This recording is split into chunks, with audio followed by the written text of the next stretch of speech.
So here's what I'm doing. I've got a microtiter plate, and these are the 12 columns. And I'm going to put in the first 3 columns some lactose-free, ultra-pasteurized milk, 3% in Dobecco's PBS. So that's in the first 3. I'm doing this as a 3 and the last one as a 3 because there's going to be edge effect in 1 and 12. So it ends up being, 2 good ones for each one. Anyway, so the second one is just 1.5% Hammerston Casein in PBS. That's in 4 and 5, those columns all the way down. And then in column 6 and 7, 2% Bovine Serum Albumin from Sigma in PBS. In 8 and 9, 1% fat, ultra pasteurized Gosner milk in 3% in Dobecco's PBS. And finally, the old classic milk powder. This one is just from Walmart. This is not the expensive milk powder, but I mixed up 3% milk powder in Dobecco's PBS in 10, 11, 12. So I did not put antigen in the plates because I'm only interested in non-specific binding. I'm not interested in anything having to do with the antigen. But I went ahead and I put the following samples. Okay, you don't know their last name, so it's irrelevant, but I put these samples at about a 1 to 50 or 1 to 54 concentration in the whole row, A, B, C, D, and then I repeated it, E, F, G, H. So I repeated this because I'm going to treat the top half a little different than the bottom half later on, but I want these samples in the well. This patient has had COVID-19 and recovered. This patient does not.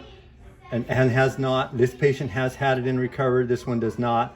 Anyway, so I've got a mix of patients. I've got a mix of potential blocking buffers, and I'm going to use a couple of different antibodies. I'm going to try not to give you that information because I don't want those people mad at me, the antibody producers. So this is at 650 when it's blue, and this is at 450, the absorbance, when I stopped it with acid. So just to remind you, these are the patients, and see, I spelled lactose wrong, but lactose-free is the first 3, then casein, BSA, the ultra-pasteurized milk, and the powdered milk. So the first thing I want to say is, look at the edge effect that I have from the powdered milk over here.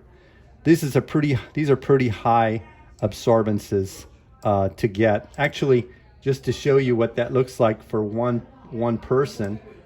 Edge effect is real. Like if you really want to know the results, you can see it either way, but I'm just going to show you here because it's just easier to see.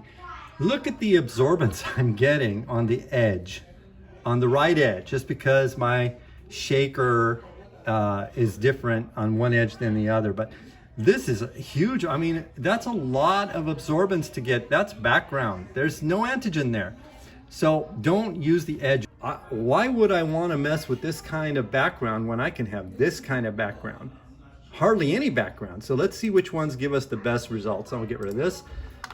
What I've noticed is that when I used the monoclonal IgG, I got better results than when I used the polyclonal. And for example, here's casein. Okay, this 1.5% Hammerston Casein. Yes, you have to mix it basic and then adjust it to pH 7.4. This casein gives a really good background result with the monoclonal antibody. So just focus on this data and notice that the lactose-free ultra-pasteurized product gives you a good result with the monoclonal antibody. So does the casein. So does another ultra-pasteurized product that is not lactose-free. But the milk powder gives you a lot of background. Actually, the bovine serum albumin gives a fair amount of background. And interesting to me is I had one person here who was obviously having some kind, look at this, 0.313 This person had this reaction to let's see, so you can see that. So look, that's background just to the ultra pasteurized product. Whenever I use the polyclonal antibody, and actually it was repeated here, it's the same person down here. The difference between the top and the bottom is there's an extra wash in the top half after the patient's serum. But anyway, if I were doing a test on this patient with the polyclonal antibodies, look at the background I would have. It's remarkable, 0.313, 0.418. No, we want it 0.0 something. So here's the monoclonals, do the monoclonals.